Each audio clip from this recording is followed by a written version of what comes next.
My name is Brett Fisher, and along with Kevin Hammer and Will Azraration, today we're going to talk about some tricky interview questions that you might encounter while you're in an interview.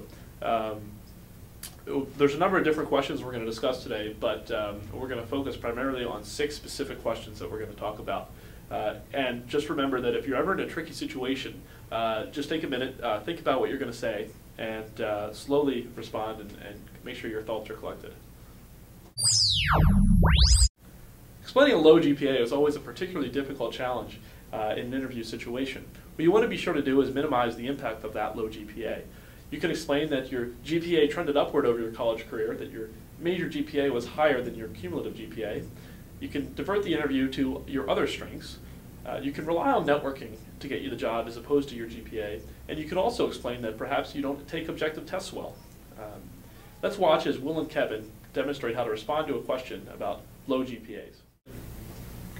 Well, I see here that your GPA is a little lower than what we normally hire here at the company. I didn't know if you could explain that a little bit and tell me why it's a little low. Yeah, in my first 2 years here at Penn State, I didn't focus on my gen eds as more as I should have. I focused more on my major classes, which my major GPA is 3.7 out of 4.0, and I kind of just let those other classes get away. I didn't study as much as I should have, and it kind of reflected in my test scores. Okay, thank you. Sometimes you may get asked a weird question, such as, what is your favorite color? Or if you were a tree, what would you be? The proper way to answer a question like this is to first buy some time for yourself to think about it and lean back and maybe compliment the interviewer with the compliments such as, oh, that's an interesting question, and then always be sure to respond with a positive. Let's watch as Kevin and Will demonstrate how to respond to a weird question. So Will, this might seem like a little bit of a weird question, but if you could describe yourself as a tree, what type of tree would you be? Wow, that's an interesting question there. Yeah, it might throw you off a little bit, but if I had to pick a tree that describes me, I would say I'm an oak tree, because I'm strong-minded and I set goals for myself, and to me that represents an oak tree. They're big root system, they're well planted into the ground. Yeah, good. I like that. A popular interview question is always, what is your biggest weakness? The traditional thought here is to respond with a negative and turn it into a positive, such as, I tend to work too hard. Interviewers have heard this a number of times and it sounds canned. Instead, emphasize a negative that you've been working on, a problem that you've identified in your personality that you need to work on, and explain how you've been working on it. Now let's watch as Will and Kevin demonstrate how to respond to a question like this. Okay. Well, if you could for me, could you please describe one of your weaknesses?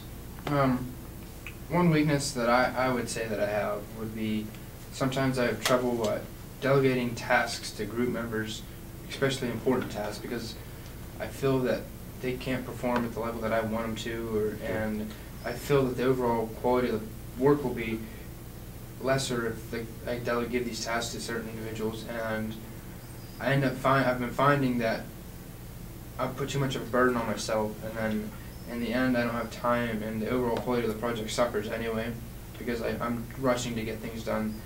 And I've been working on in the past couple of group projects that I've been on, trusting my group members to do more of the work themselves and do more important work themselves. That way, in the end, the quality of the project is greater overall. Okay. Thank you. The common problem for today's college graduates is their lack of work experience. If you get a question about your lack of work experience, be sure to first of all remember that you got the interview. The interviewer must think that you're qualified enough to at least talk to you. Second, be sure to emphasize transferable skills, e.g. problem-solving skills. Third, show your theoretical knowledge. You've had a college education, and that probably provides you with some information that you can use that could potentially be valuable.